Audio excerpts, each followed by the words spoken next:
Good afternoon. On September 24th, 2019, in a press conference, Speaker of the House Nancy Pelosi announces the House is launching a formal impeachment inquiry of President Donald Trump. Therefore, today, I'm announcing the House of Representatives moving forward with an official impeachment inquiry. I'm directing our 6 committees to proceed with their investigations under that umbrella of impeachment inquiry. The president must be held accountable. No one is above the law. But how did we get here? The story is dense, but we're going to unpack all of it. First, taking a look at Joe Biden, his son Hunter, and Ukraine in this installment of The Examination.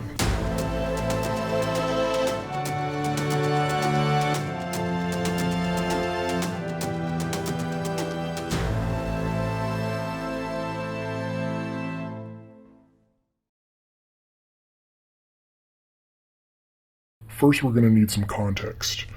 That means we're going to have to travel to Ukraine and its capital city of Kiev. This is what it looks like now, but in 2014, it looked like this.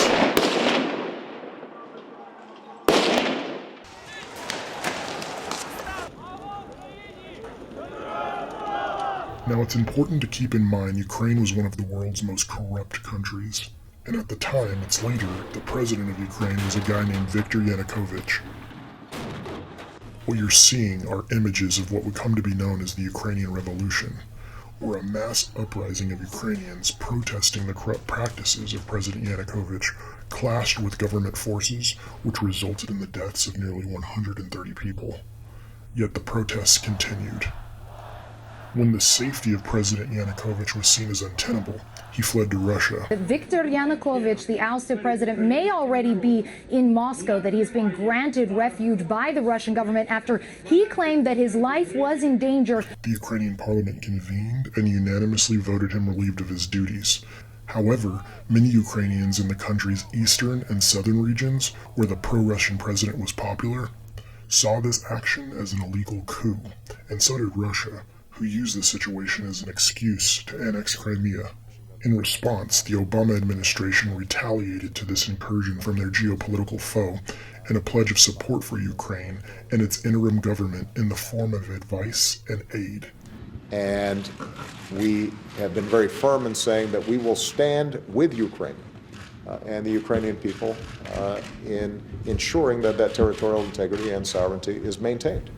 And to oversee its distribution, President Obama chose his Vice President, Joe Biden, as his point man on Ukraine. Okay, so now that all that's established, here's where it gets interesting and the controversy begins.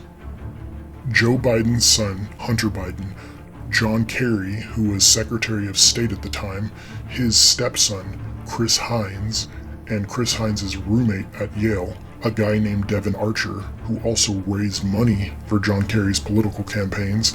These 3 founded a company called Rosemont Seneca Partners. A few months after the Ukrainian Revolution, on April 16, 2014, White House records show Devin Archer has a private meeting with Vice President Joe Biden. What they discuss exactly is unknown.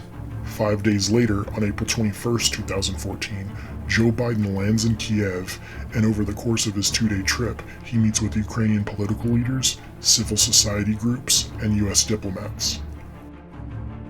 This is a delicate thing to say to a group of leaders in their House of Parliament, but you have to fight the cancer of corruption.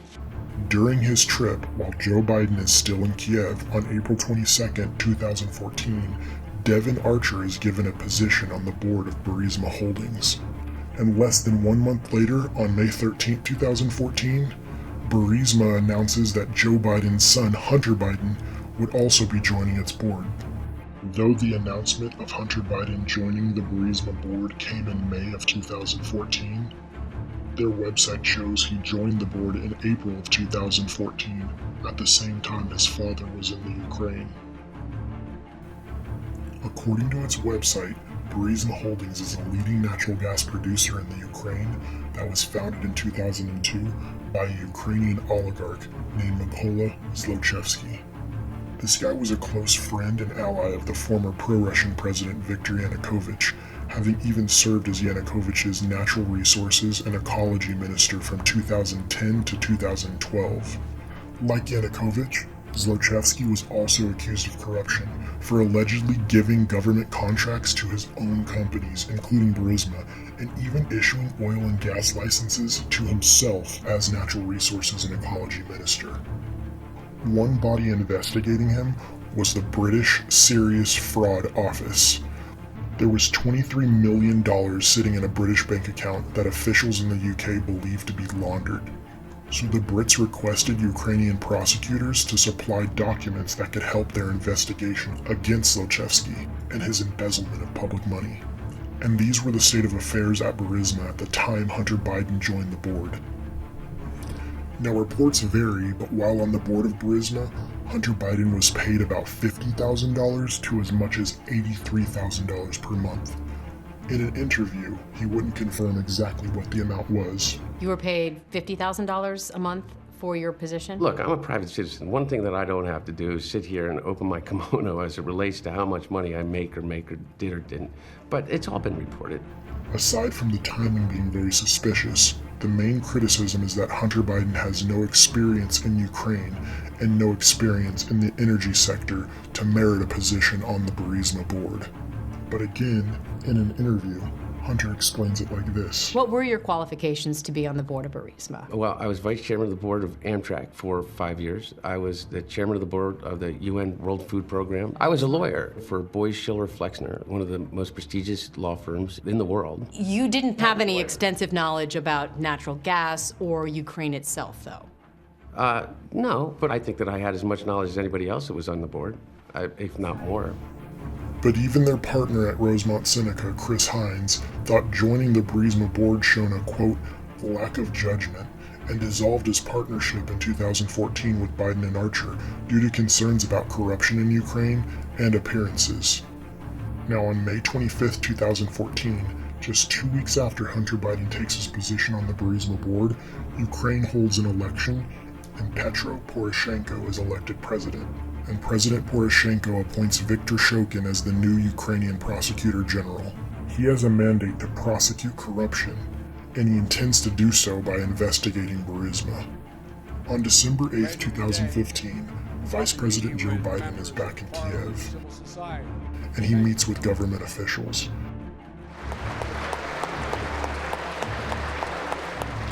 Thank you very much. He threatens to hold $1 billion in loan guarantees if the prosecutor general, Viktor Shokin, is not removed. But in addition, you also have a battle, a historic battle against corruption. And it's not enough to set up a new anti-corruption bureau and establish a special prosecutor fighting corruption. The Office of the General Prosecutor desperately needs reform. And he brags about it on camera on July 23, 2018. So I went over, I guess, the 12th, 13th time to Kyiv, and I was supposed to announce that there was another $1 billion loan guarantee. And I had gotten a commitment from Poroshenko and from Yatsenyuk that they would take action against the state prosecutor, and they didn't. So they said they were walking out to press conference. I said, no, I said, we're not going to give you the $1 billion. They said, you have no authority. You're not the president. The president said. I said, call him. I said, I'm telling you, you're not getting the $1 billion. I said, you're not getting the $1 billion. I'm going to be leaving here. And I think it was, 6 hours? I said, I'm leaving in 6 hours. If the prosecutor's not fired, you're not getting the money. Well, son of a bitch. Got fired. Defenders of Vice President Biden have said that there were no pending cases against Burisma at the time. However, there is a sworn affidavit given by Shokin under oath where he claims the reason why he was pressured out of his position was due to an investigation into Burisma. Now this is about 2 pages long, but it's important to hear Shokin's account of his leaving the Prosecutor General's office in his own words.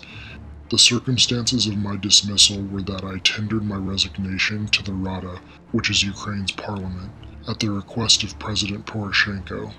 Poroshenko asked me to resign due to pressure from the U.S. presidential administration, in particular from Joe Biden, who was the U.S. vice president. Biden was threatening to hold $1 billion in subsidies to Ukraine until I was removed from office.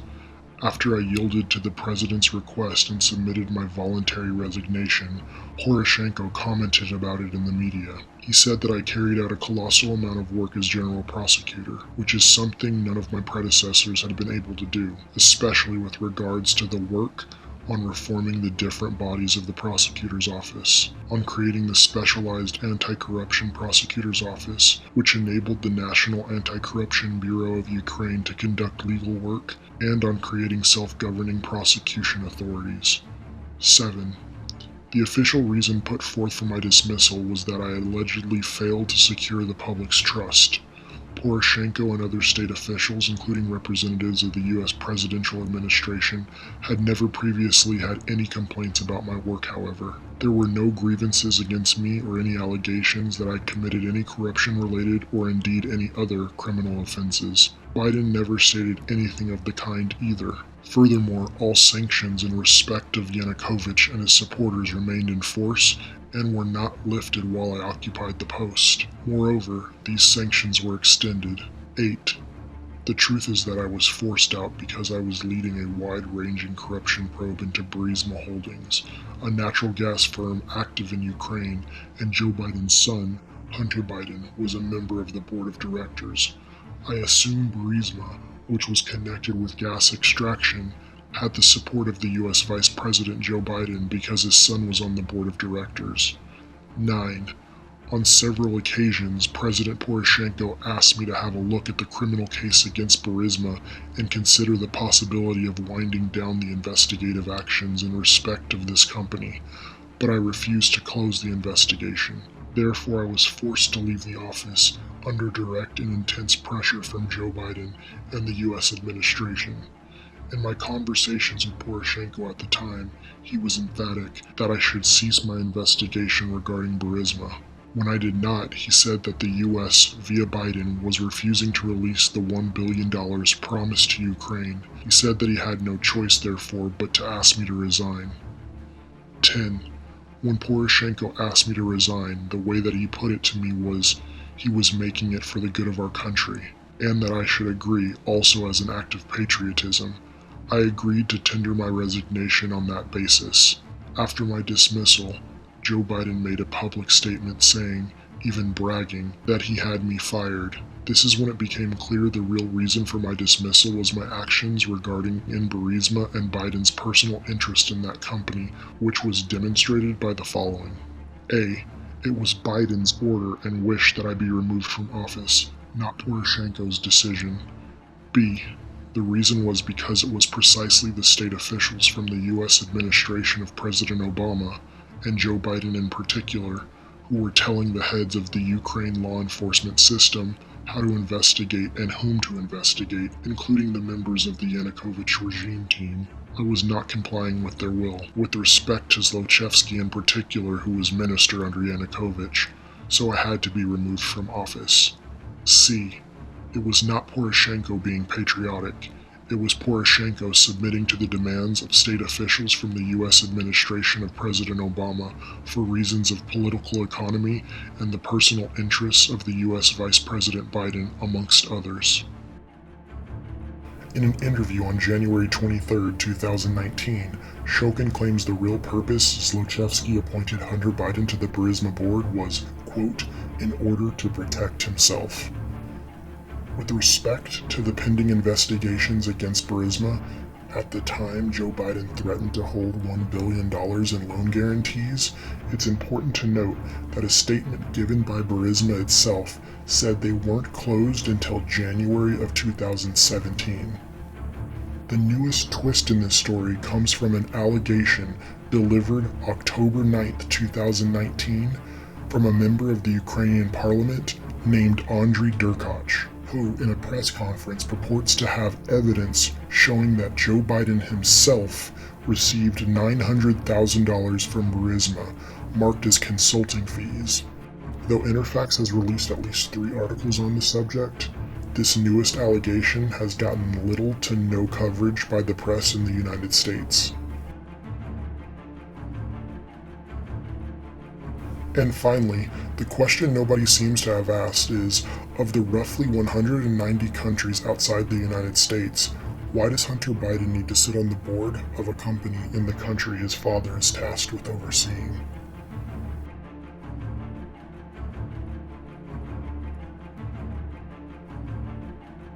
If you found this video interesting, please share it.